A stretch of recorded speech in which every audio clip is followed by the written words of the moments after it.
Good afternoon. Till now, we have seen about IPv4 addresses. So now we will be learning about IPv6 addresses. Then the headers of both IPv4 address and IPv6 address. So earlier, we know that there are the number of bits in IPv4 address is 32 bits. And if there are 32 bits, there are about 2 power 32 number of total addresses in the IPv4 protocol, or the address space of IPv4 is 2 power 32, or approximately around 4 billion. Now, in this day, that is in the year 2020, there were about more than 22 billion devices connected to the internet. So this means there are more number of devices and less number of addresses. This causes a problem of address depletion. That is, the number of devices and number of addresses do not match. We always need the number of addresses to be more and the number of devices to be less. So this is the problem which is known as address depletion. And in the case of address depletion, it means that we need more address space. So the solution for that was this protocol. This is IPv6 addressing scheme. So in this case, the IPv6 has the address with 128 bits long. If it is 128 bits long, that means the address space will be 2 power 128, which is around 3.4 into 10 power 38, or around 34 or 38 trillion. So basically a lot of address spaces available. The address space is in trillions of trillions. So in this way, the problem was solved for the address depletion, and we have the IPv6 addressing scheme. So in this case, despite all the short-term solutions, address depletion is still a long-term problem for the internet. This and other problems in the IP protocol itself have been the motivation for IPv6. So whenever we are talking about IPv6, we have to remember that it is 128 bits long, and it is represented in either binary or hexadecimal. Not decimal. We will represent the IPv6 address in hexadecimal, not in decimal notation. And this is how it is represented. So this is 128 bits or 16 bytes or 32 hexadecimal digits. So in this case also, it is divided into octet, and 128 bits is divided into 16 bytes. So 16 into 8 will be equivalent to 128, and 32 hexadecimal digits, and this is the representation of your IPv6 addressing scheme. Also, we can write it in abbreviation also. That is, if we have multiple zeros in between the IP addressing scheme, instead of writing 4 zeros, we can write single zeros, or even we can remove these zeros altogether and write 2 semicolons. So this is the abbreviated IPv6 address scheme. Now we will move on to the headers, IPv4 and IPv6 headers. Before that, let's see the difference between the IPv4 addressing scheme and the IPv6 addressing scheme. So the address length is 32 bits in the case of IPv4. In the case of IPv6, it is 128 bits. The address representation is either in decimal or even in binary. But since both of them use the binary representation, it has not been mentioned. And IPv6 uses the hexadecimal notation. And internet address classes, that is class A, B, C, D, E, we have in IPv4 addresses. In IPv6, we don't have any such concept. And the multicasting addresses, that is, if we want to send data or packets to multiple hosts, then we have a multicasting address, which is 224.0.0. In IPv6, it is represented in this way, FF00. We have broadcast addresses in IPv4. There is no concept of broadcasting in IPv6. Then there is unspecified address. That is, whenever you send it to this address, it is invalid. In the case of IPv4, which address is it? It is 0.0.0.0. In the case of IPv6, it is simply 2 semicolons. What is the loopback address? If you want to send the message to your own host, then there is a loopback address of 127.0.0.1. In the case of IPv6, we have this address, and in yesterday's class we have seen, that is in the previous class we have seen about private IP addresses.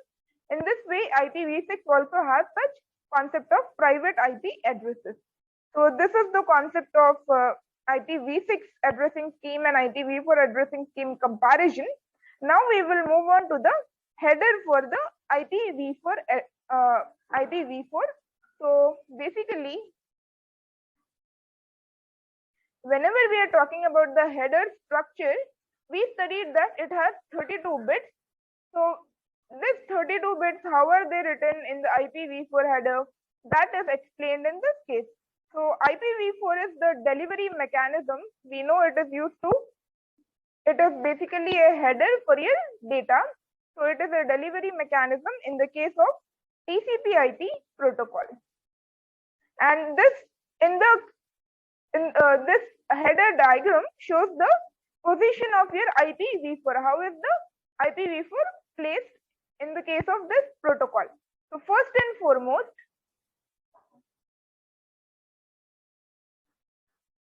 we have the version.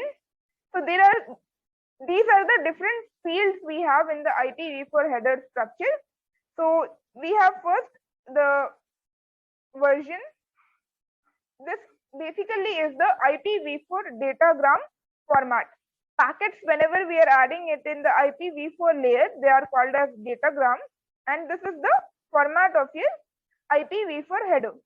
In this case, the header will be around 20 to 60 bytes. So the header will be of 20 to 60 bytes. And the data size may be of 20 to 65,536 bytes. So the 20 bytes will be the header. Minimum the header length should be of 20 bytes, and more than that we can add around 65,516 bytes of data. So basically it will be in this way. We have the header and then we have the data.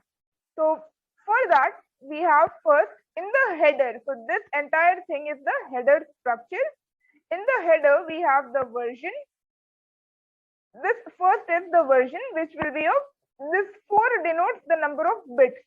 So version is of 4 bits, and what is the version number? So version 4. So it will be 0100. So version will be denoted by 0100.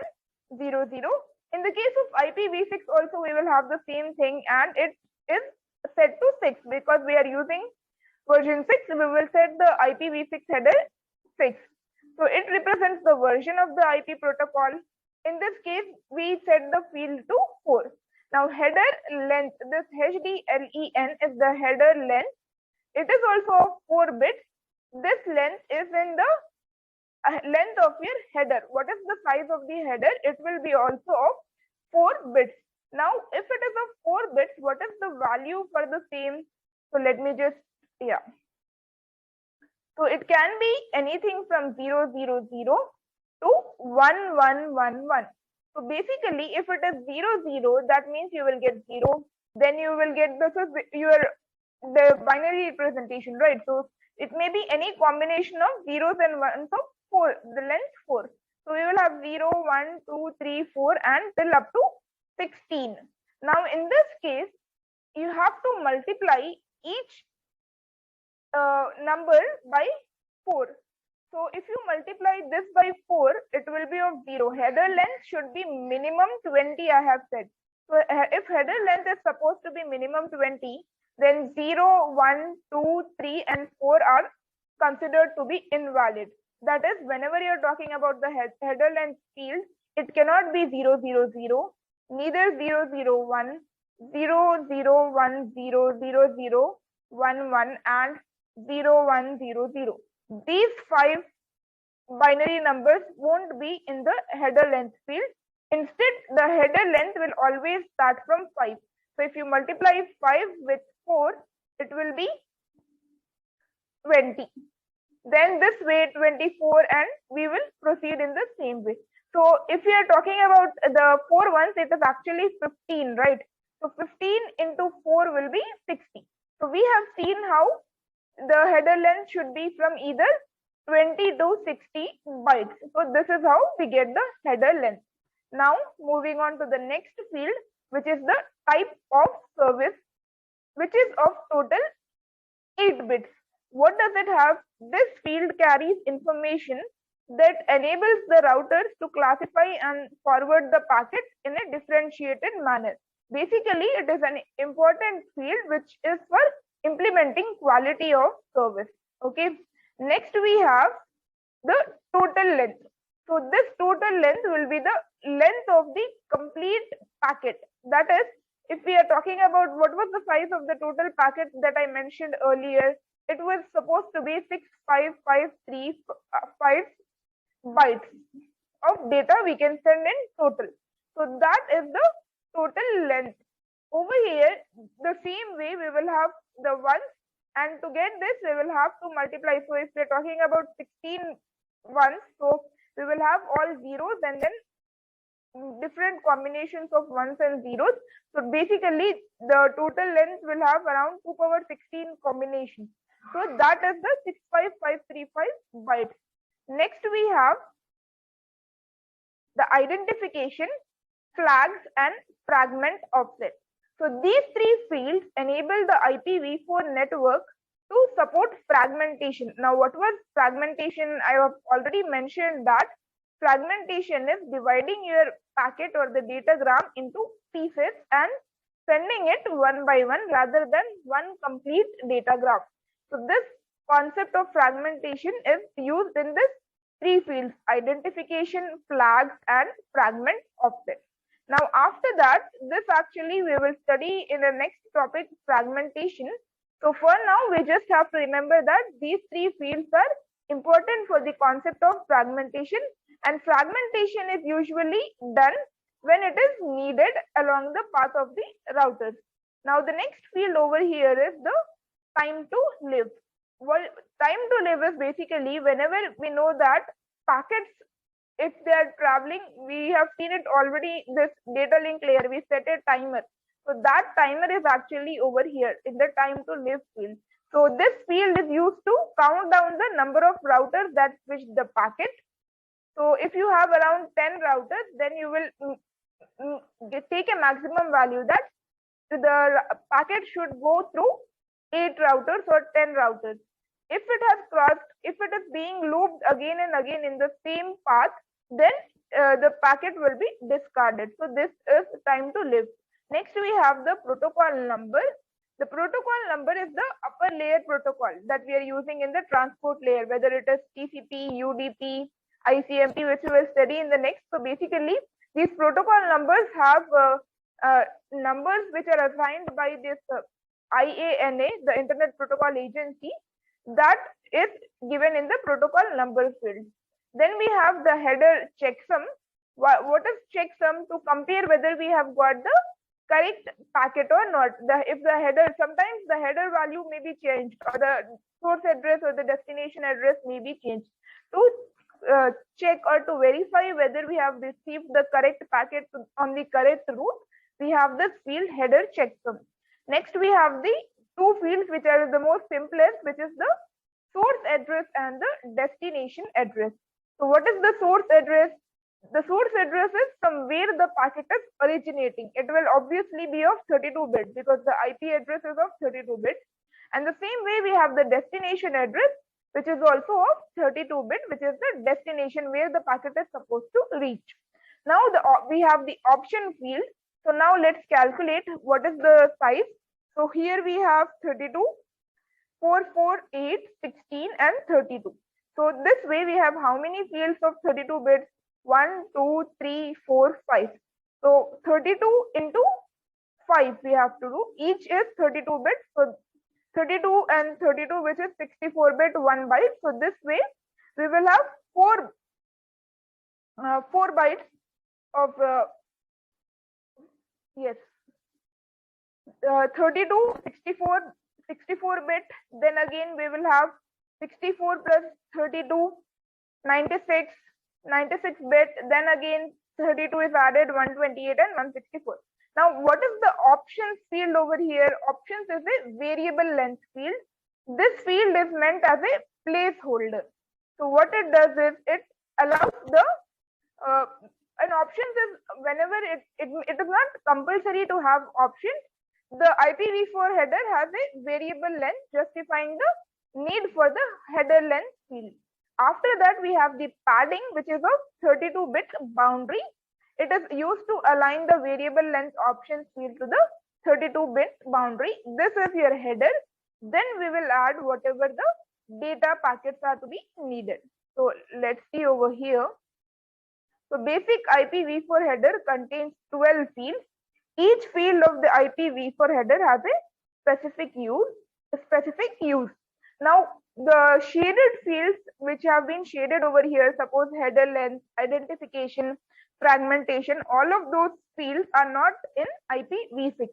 So now let's see each of them in detail. So first and foremost, IP datagrams are like a letter. They are totally self-contained and include all the necessary addressing information. So first and foremost, we have the version. So this 4-bit field defines the version of the IPv4 protocol. If we are talking about IPv4, the version will be 4. However, if we are talking about IPv6, then the version will be 6. So this field tells that the datagram or the packet that you have received is running on which IP protocol, whether it is IPv4 or whether it is IPv6. Then the next is the header length. This 4-bit field defines the total length of the diagram. The total length of the datagram header is 4-byte words. This field is needed because the length of the header is a variable, that is, it may change. It will be between 20 bytes and 60 bytes, as I have mentioned already. When there are no options, that is, if we don't have the options field, the header length is of only 20 bytes. Okay, so this in total, these 5 fields will be of 20 bytes each. So yeah, one more thing, 32 bits is equal to how many bytes? It is equal to 4 bytes, right? 4 into 8 is 32. So each is of 4 bytes.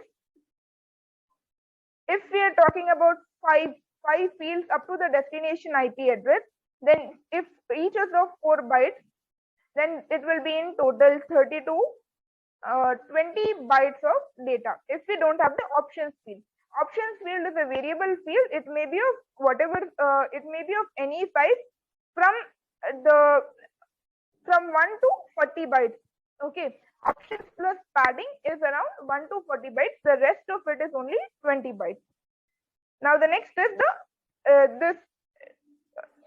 in the earlier slide I have shown this as the type of service, but in this case we have written this DSCP or ECN. Type of service is basically what are the services that are being provided.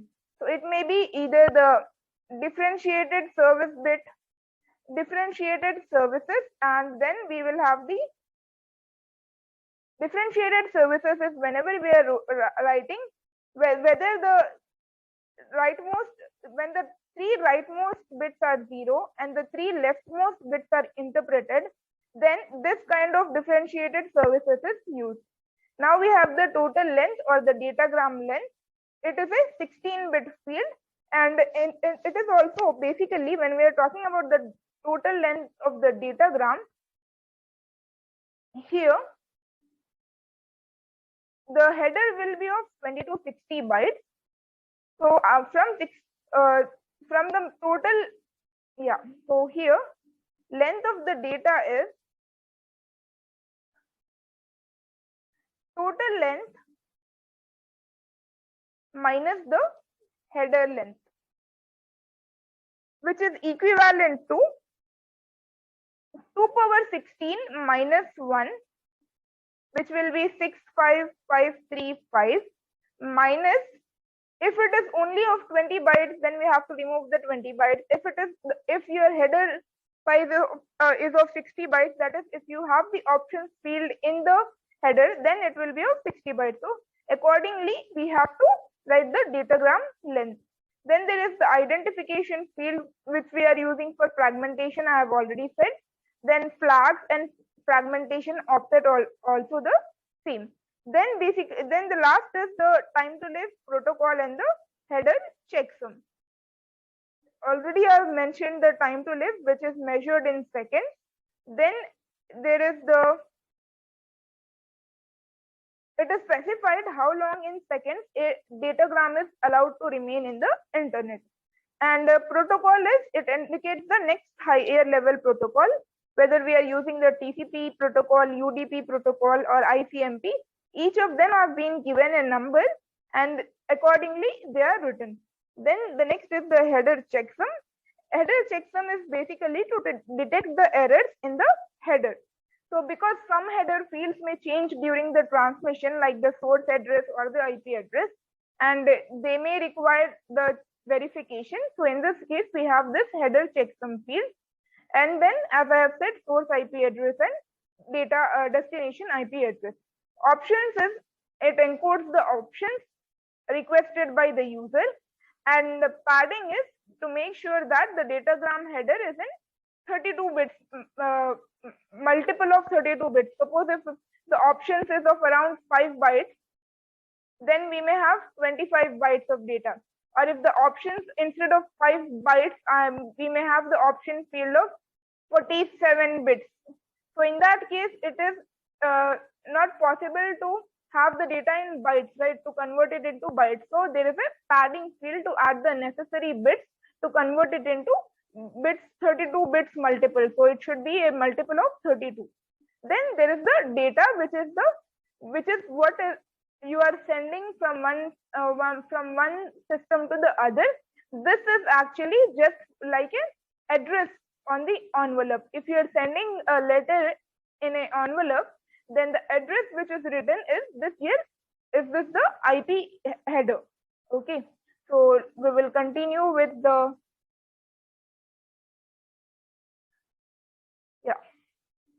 version header length, type of service, datagram length. Next we have the datagram length is 65,535 bytes, and time to live is used to implement the root. And next is the source address and the IP address.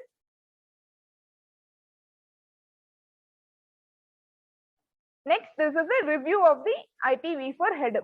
So version, here we can calculate it. Version is 4 bits, header length is 4 bits, type of service is 8 bits, and 16 bits of total length. So this will amount to 32 bits. 32 bits is equivalent to 4 bytes. Then again, identification is 16 bits. The flag is of 3 bits, and fragment offset is of 13 bits. So again, 4 bytes of data. Time to live 8 bits, protocol 8, and header checksum is of again 16. So 4 bytes. Then source address 32 bits. So directly 4 bytes. And destination address is also 32 bits. Again 4 bytes. So this will be equivalent to 20 bytes. Now options can be of 40 bytes or basically variable length. Maximum it can be of 40 bytes, minimum it can be of any variable length. If it is not in a multiple of 32, something known as padding is added to the options field. So whenever you are talking about IPv4 header, these are the various fields. Now this is a very, very important answer. Along with the header format diagram, you have to mention the fields, you have to write how many bits each one of them is, and also what each of the fields tell you in detail or describe in detail. So this is the review of IPv4 header, which you can study. So I'll just make sure that these are the version, header length, type of service, then the total length, identification, flag, fragment offset, time to live, protocol, and all the other bits. Now, when we compare the IPv4 and IPv6 header, so in the case of IPv4 and IPv6, what are the common fields first? So the version is common. Then we have the source address and the destination address. So these yellow fields are the field names which are similar to IPv4 and IPv6. The gray fields, this IHL, identification, flags, fragment offset, header checksum, options, and padding are not in IPv6. So if you notice, no such fields of IPv4 are present in IPv6.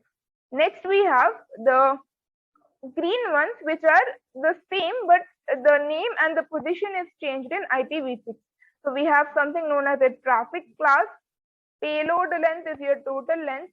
Then next, header and hop limit. Hop limit is your time to live, and the next header is the type of service. And this dark green field, which is the flow label, is a new field in your IPv6 header. So these are the different fields in IPv6. So before continuing, we will see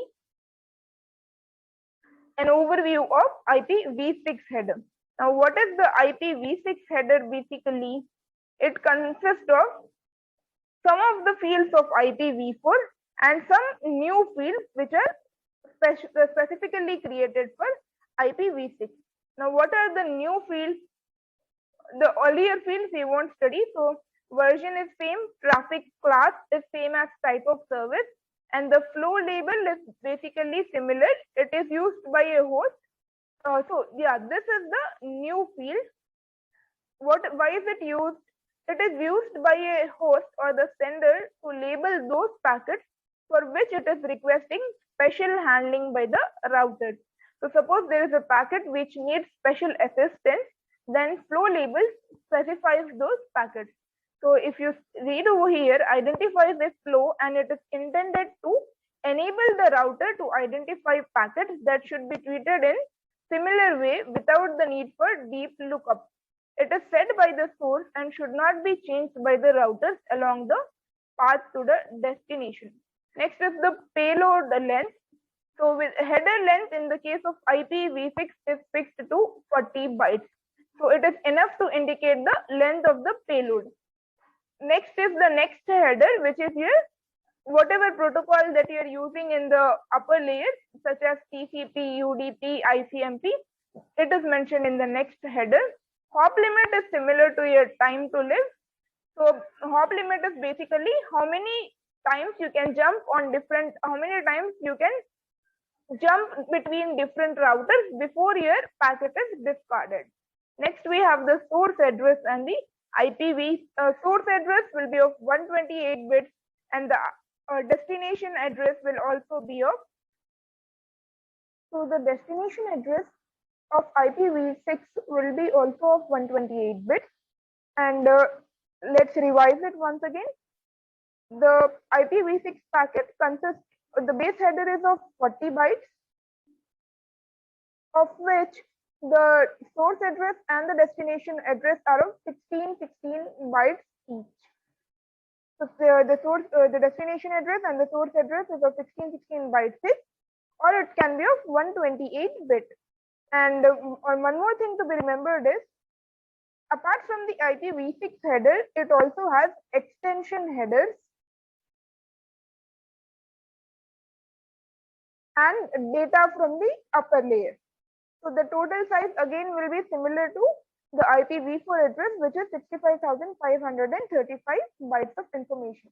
In the earlier IPv4, when we talked about IPv4, the data plus header was 65,535.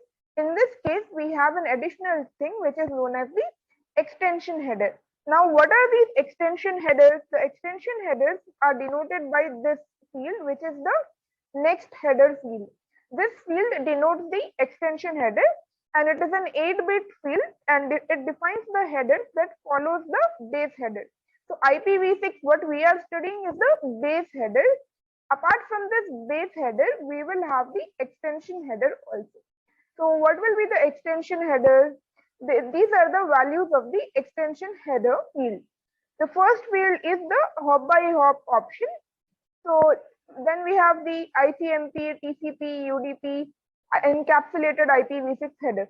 So basically what I am talking about is, apart from this header, we may have these extended headers also. And these extended headers values will be located in this field, which is the next header field, which is of 8 bit. So this is with respect to the different fields in IPv6. Let's just once again compare the IPv4 header and the IPv6 header. So basically, when we studied about IPv4, it was of 160 bits. So 160 bits means if we divide it, it is of 40 bytes. But what was the thing over here? The main header was only of 20 bytes, and the rest of the rest of this part was optional or padding. But in this case, we have 320 bits where the source address and IP address itself is of 16 bytes each, and the rest of it is of 8 bytes. So total 16 bytes each means total 32. Out of 32 plus 8 was 40. So 40 bytes, or we may even say 320 bits. Now, whenever we are talking about the IPv4 header, what are the common fields? We will see once again. So version is a common field, and it is 6 in this case. In IPv4, it will be 4. Next, we have the DSCP ECN field, which is basically the priority field right now, and it defines the priority. After that, we have the flow label, which is designed for special handling. It groups packets into flows and used for quality of service. Next, we have the datagram length, the length of your IPv6 header. Then the next header, which is similar to your protocol in IPv4. Then hop limit is similar to time to live in IPv4. After that, now what are the differences from IPv4 header? The main differences in IPv4, if you remember, we had many other header fields also. The fragmentation concept was in IPv4. Here we don't have the concept of fragmentation. So that entire row of fields is missing. So several header fields are missing in IPv6. And the header length is rolled into the next header field. So header length, if you notice over here, header length and the next header are grouped together. Then we have the checksum in IPv4, and it is considered useless with respect to IPv6, so that has been discarded. Next, we have the header checksum is eliminated because the checksum is provided by upper layers. So this is being provided by upper layers, so that is why this was discarded. Then identifier, flags, and offset is also discarded. IPv6 routers do not support fragmentation, and hosts are expected to use path with maximum transmission unit discovery.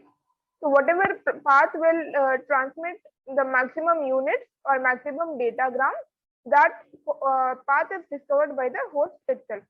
So first and foremost, the header length field is eliminated in IPv6 because the length of the header is fixed. Next, the service type. So if you remember, there was service type. This is also eliminated in IPv6, and priority and flow label together are responsible for the service type. So service type was in IPv4, but in IPv6 we have these two things, priority and flow label. Then the total length field is eliminated and it is replaced by, so in IPv4 we had the total length field. In the case of IPv6 we have the payload length field. Then identification flag, offset, and these three fields are identifier, flags, and offset are eliminated.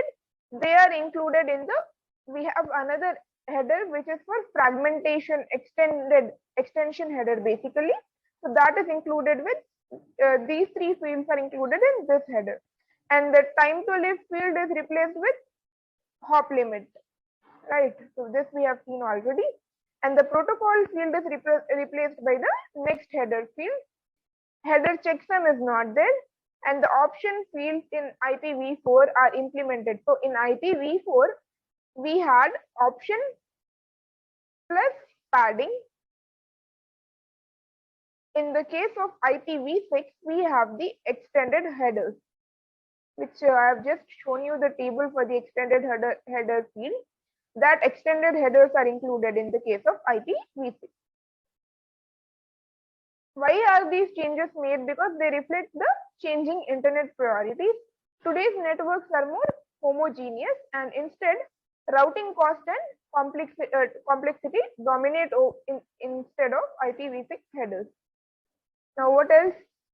These are the same things. No checksums to verify. That is done by the upper layers. No need for routers to handle fragmentation. Simplified routing table design. Address space, because we have huge address space. We don't need that classless internet domain routing, or we don't need classful. Then the standard subnet size is 2 power 64. And what else we have? Simplified auto configuration, neighbor discovery protocol, and host ID can be random also. What are the additional IPv6 features? So the additional IPv6 features include source routing, that is the sender only specifies which route it wants the packet to take. So whenever the packet is leaving from the sender will specify that I want to take this route. So that routing is not responsible. Routing is not a criteria of IPv6 protocol. And mobile IP hosts can take their IP with them to other networks, and the source routing is used to send the data to send the packets directly to the destination. And then we have privacy extensions, that is randomly host identifiers are generated, and also it supports jumbograms, which is 4 GB datagrams are also supported with the IPv6. Now, whenever we are talking about comparing IPv4 and IPv6, the extension headers, instead of options, as I said, we use the extension headers. And one more thing to be remembered is the size of the source and the destination addresses, 128 bits or 16 bytes. In the case of IPv4, it was just 4 bytes. Here it has changed to 16 bytes. So with this, we can conclude the IPv6 and IPv4 comparison, and this will conclude the first part of Unit 3. So if you remember, I said we have 3 parts in Unit 3. So this concludes the first part. Let's just see an overview once again. So this is your first part of Unit 3, which is network layer. In network layer, we have covered so Unit 3 is basically a network layer. And what are the main functionalities of the network layer we are covering over here?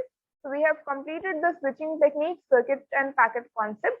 Then we came to logical addressing, studied about classful addressing, classless interdomain routing, then IPv4 and IPv6 headers, network address translation, and the subnetting concept. So we have studied what is a subnet and how a subnet is created with the help of mask. So that is covered in Unit 3 first part, which is the switching and logical addressing. Now in the second part, we will continue with the internetworking concept in the next class.